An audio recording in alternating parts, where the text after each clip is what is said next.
नमस्कार, TV51च्या या बुलेटिनमध्ये आपलं स्वागत। आपल्या परिसरातील ताज्या बातम्या व चालू घडामोडींचे अपडेट्स आपल्या फोनवर मिळवण्यासाठी TV51च्या YouTube चॅनलला सबस्क्राईब करा। बातम्यांचे नोटिफिकेशन्स मिळवण्यासाठी बेल आयकॉनवर क्लिक करायला विसरू नका। सोयगावातील कथित अवैध उत्खनन प्रकरण पुन्हा चर्चेत। आदिवासींचा जमीन बळकावल्याचा आरोप। मालेगाव तालुक्यातील मौजे सोयगाव येथील गट नंबर 107 मधील कथित अवैध माती उत्खनन व जमीन व्यवहार प्रकरण पुन्हा चर्चेत आले असून या संदर्भात आज तक्रारदारांनी पत्रकार परिषद घेत प्रशासनावर गंभीर आरोप केले। संबंधित आदिवासी कुटुंबांची जमीन परस्पर विक्री करून बळकावण्यात आल्याचा दावा करण्यात आला। तक्रारदारांच्या म्हणण्यानुसार हे प्रकरण मागील अनेक वर्षांपासून सुरू असून संबंधित जमिनीवर मोठ्या प्रमाणात माती उत्खनन करण्यात आले। कोणतीही वैध परवानगी न घेता JCB व डंपरच्या सहाय्याने माती उपसा व वाहतूक झाल्याचा आरोप करण्यात आला। यामुळे शेती जमिनींचे नुकसान झाले असून शासनाचा महसूल बुडाल्याची तक्रार जंगलो गायकवाड यांनी कॅम्प पोलीस ठाण्यात दिली आहे। या प्रकरणी आदिवासींनी यापूर्वी मूक मोर्चाही काढला होता। प्रशासनाने या प्रकरणात तातडीने हस्तक्षेप करून आदिवासींना त्यांची जमीन परत मिळवून द्यावी अशी मागणी पत्रकार परिषदेत करण्यात आली।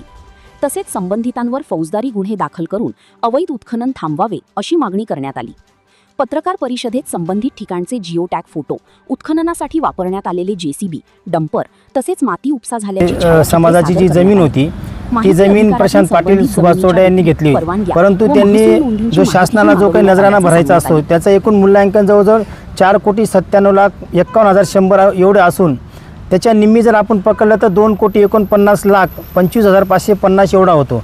त्याच्यात यांनी फक्त 1,41,75,550 एवढा नजराना भरलेला आहे।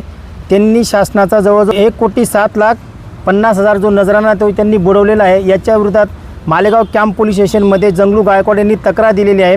याच्यातले जे काही अधिकारी आहेत, अप्पर जिल्हाधिकारी केकांत साहेब यांच्यासुद्धा याच्यात सहभाग असल्याचा त्यांच्या विरोधात देखील तक्रार दिलेली आहे।